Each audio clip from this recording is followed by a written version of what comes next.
DJ Jatin Barang Barang Barang फिर लौट आ गया है हाहाकार मचाने।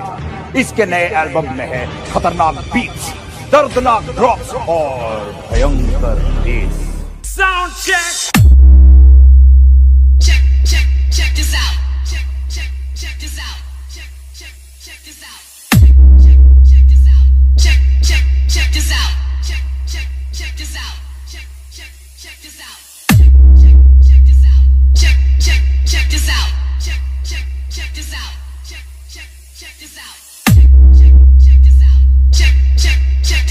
Check this out. Check this out. Check this out. Check this out. Check this out. Check this out.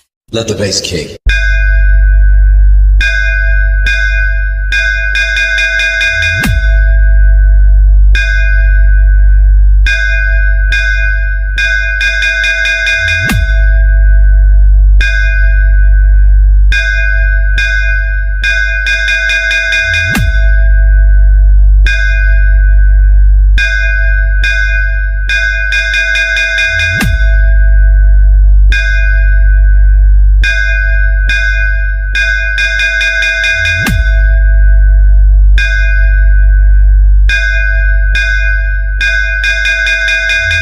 अब बस देखता जा कौन जीता कौन हारा। Speaker check. DJ Jatin Barang Barang Barang Let the bass kick.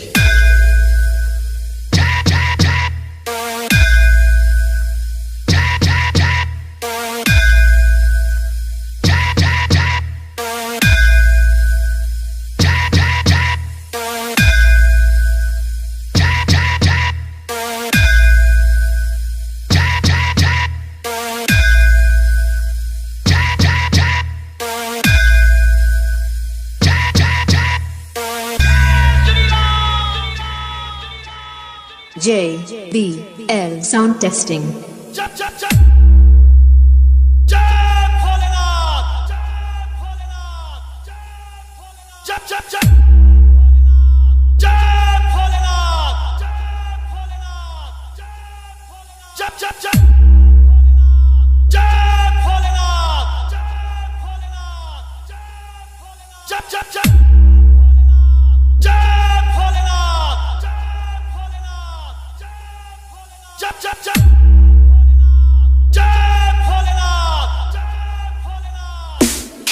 Kick, bass, bass, bass.